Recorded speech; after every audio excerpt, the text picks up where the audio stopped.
Mm-hmm. Mm-hmm. Let's go. Mm-hmm. Good morning, Blitzers, and welcome to the Buckeye Blitz podcast. I'm your host, Chad Stryker. Thanks for listening and subscribing. I appreciate it. Hit that like button and subscribe button if you want more updates. We are headed into spring, folks. The spring game is on April 15th. Tickets go on sale February 10th. Ohio State plays Indiana on Saturday, September 2nd. So we are creeping our way into football season and spring practice yet again.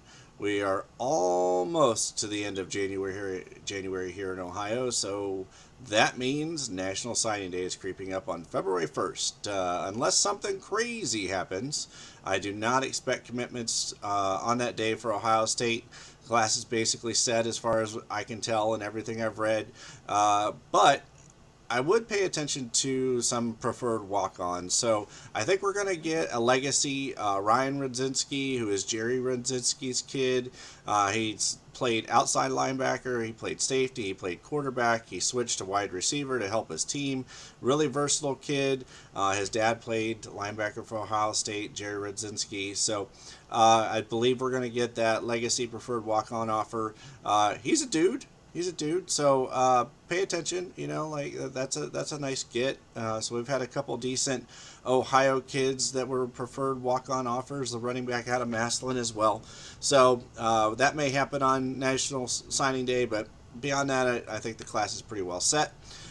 So right into website submissions from the weekend. So firstly, I just appreciate that you guys are asking questions. That's really cool. So thank you. I'll put my link up on the screen for you guys, and so you can go to my website. But it's thebuckeyeblitz.godaddy.com. I do love the questions, so send them in. I'll answer them as best as I can. Um, I'm just going to read this the way it was written. It's pretty funny. It says, "What happens if these idiots run Ryan Day out of town?" So, this is something I'm pretty passionate about. I understand the premise is, basically that we've lost two in a row to Michigan. We just lost in the Peach Bowl, which was like the de facto national championship by a missed field goal at the end of the game. And OSU then plays in Ann Arbor for a pretty heavily talented and returning talented team of that team up north. What happens if Ryan Day loses again? So my question to anyone that asks this, and I've had this conversation a few times now, where are you going to go? Who are you going to get if Ryan Day leaves? So let me just run this down for you, because I feel like there's maybe a handful of legit Power 5 coaches that, you know, I think are worth their salt. And let me just run this down for you. We aren't getting Lincoln Riley from sunny California. That's not happening. Saban isn't coming here. I don't want Dabo. Kirby Smart just won back-to-back championships. Prime hasn't proved anything yet, Coach Prime. Some people might say Brian Hartline, but maybe he's a coach in waiting in 3 or 4 years. But he hasn't even called an offensive play, and he certainly hasn't run an entire team. I love Brian Hartline. Don't get me wrong. That dude can recruit. He's a great advocate for Ohio State football. And I really like him. But not now as a head coach. Fick just signed with Whiskey. Now, let me just say that if the Ohio State job came open next year, I would bet my house, maybe, that Coach Fick would strongly consider returning. But that remains to be seen. So that's an option. Pretty good football coach. Has coached here before. Has did a great deal at Cincinnati. Let's see what he does at Wisconsin. And I haven't seen enough from Marcus Freeman, even though I do really like him.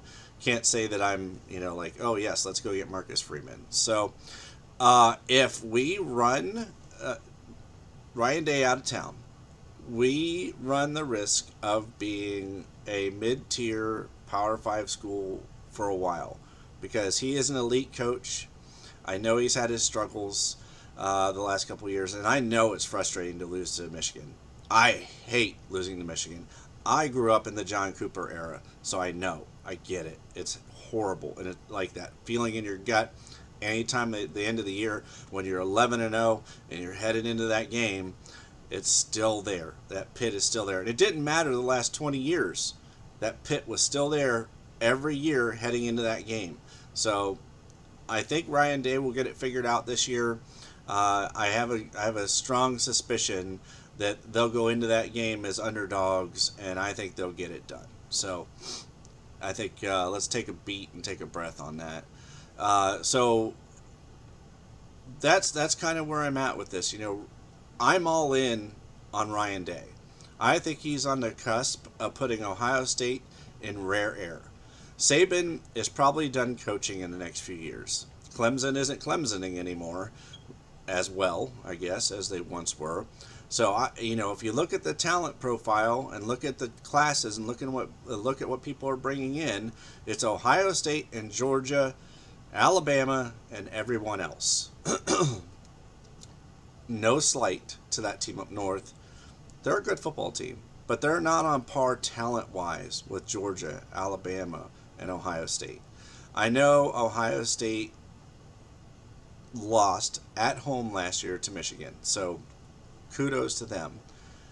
What I will say, after watching that game 4 times, Ohio State beat themselves more than Michigan beat Ohio State.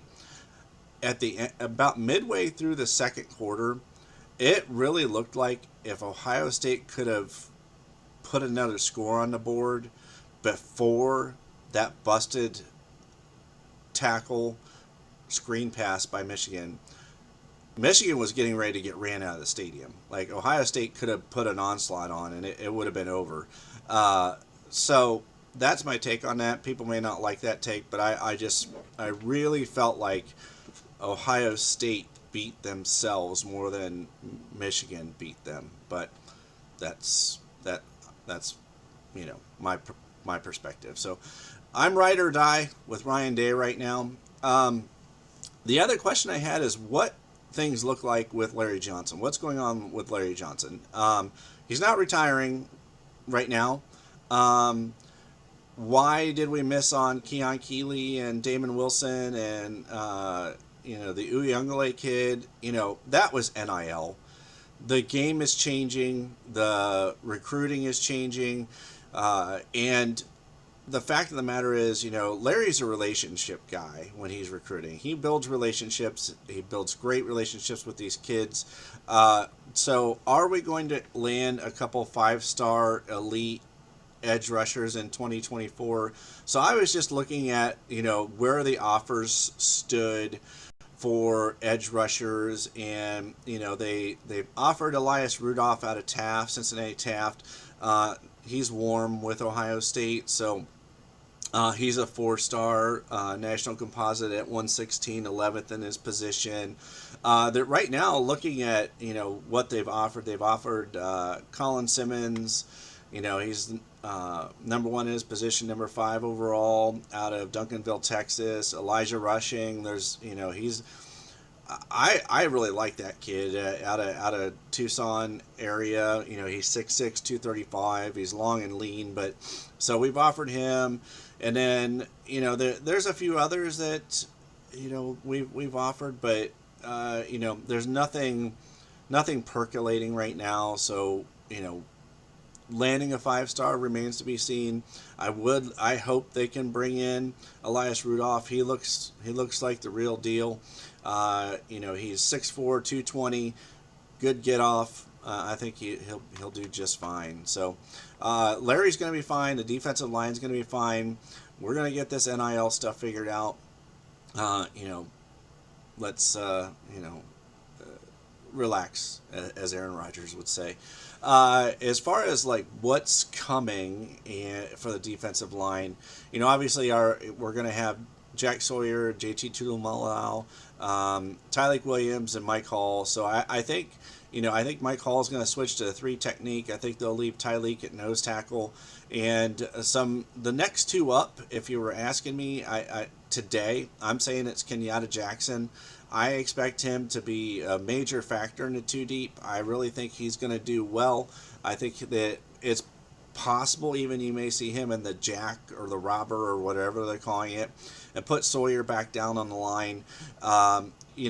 This is no criticism to Jack Sawyer, but I think because he's bulked up, he's lost a little bit of that athleticism. So I think it would actually be beneficial for him to be back down in his natural position on the defensive line at defensive end. I think it would actually help him a lot. I'm wondering if we're asking him to do things with his feet and his hips at his size that are unnatural to him. So I would really like to see us move him out of that position and maybe give Kenyatta Jackson and then maybe a couple other players, maybe Sonny Styles, some run at that position. So, and next up, I expect out of spring ball, you're going to hear a lot about Hero Kanu. So he came over from Germany last year. I think he's a nice, solid player. I think he's going to explode this year. His frame, just his size and his frame, either at nose or at three technique. So I expect him to factor well into that two deep as well. I expect him to get some major playing time this year. So those are my, keep your eye on these two guys. There's obviously others, and I'll touch on those in some other podcasts coming up. We saw kind of in the de facto national championship that the Peach Bowl that Sonny Styles got on the field. So if you're going to see the field, if you are a good player. So those guys are going to see the field. I put this out in the tweet as soon as CJ Hicks put it out there about his commitment. He's still committed at will linebacker. Obviously still Chambers is going to start, but Hicks is going to get some run. I think if I had a question about any of the linebackers transferring, it's probably Cody Simon. So Simon, I think, is entering his third season. Eichenberg came back. I think that maybe he might be wondering where his place is. But if you're, like I said, if you can play, you're going to get on the field. And you're one snap away from something happening to being the starting middle linebacker at Ohio State if you're Cody Simon. So I'd hang around. But if I was concerned about anybody, and no one has said this, and he hasn't said anything, I would be concerned about Cody Simon. So the last topic I'll briefly touch on is what the heck is going on with the offensive line. So that was a question that was sent in. Why are we where we are, essentially? We are in this place with our offensive tackles especially, and the question marks that we have because of the end of the Greg Studwara era. The last couple years under Studwara, the recruiting was terrible. He wasn't closing big time recruits, and it's unfortunate, but this is where we are. So Vic Cutler, probably the transfer. I think he's going to get the first crack at center in spring practice. We'll see how that goes, and kind of go from there. Some of what I would say is Justin Fry is going to get this figured out. And so he's already offered 7 offensive tackles in the 2024 class. The Armstrong kids out of Lakewood, and then I actually think we're going to close this kid out of West Roxbury, Lambert. He's number 2 at his position and number 47 nationally. I expect them to close him out as well. So you're going to get some guys in, but you're not bringing in Paris Johnson Jr. that's ready to start as a freshman. Offensive line especially in college football, takes a year or two to get those guys bulked up, built up, and ready to go from the high school level. It's very rare that you have guys come in as freshmen that are ready to go. So Justin Fry is going to fix it. He will. He's a great recruiter, great coach. Excited to see what he'll do with the offensive line and the run game coordination this year, and we'll talk about that in another day as well. The last thing, and it's been percolating around, and there's whispers around it, and I've seen Twitter comments about it. I have heard from folks around the program, including other podcasts, just listening and reading, that there is some real smoke around James Laurinaitis coming back to coach the linebackers. With some recent coaching departures, and he could partner with Jim Knowles, be an assistant linebacker coach. Nothing's definite, but I would absolutely love that. It would be great. I could see it happening. It would not surprise me if James Laurinaitis came back to Ohio State to coach the linebackers. Now, if we could get Mike Doss back to coach the safeties, that would be even better. So, at any rate, if you're interested, yesterday on the Bucknuts podcast, I think, or maybe it was Letterman Row, one of them touched on this. It was with Bobby Carpenter and Austin Ward, so I guess it was probably those two that started discussing this. But there is some smoke around this, so it could happen with James Laurinaitis. So that's it. That's what I got to say today. I appreciate you listening, watching, subscribing. Please send in your questions. I really enjoy answering them, and it actually kind of makes it nice to know that people have questions around the program that they just are curious about. So take care. Have a great Tuesday. I appreciate you guys. See ya.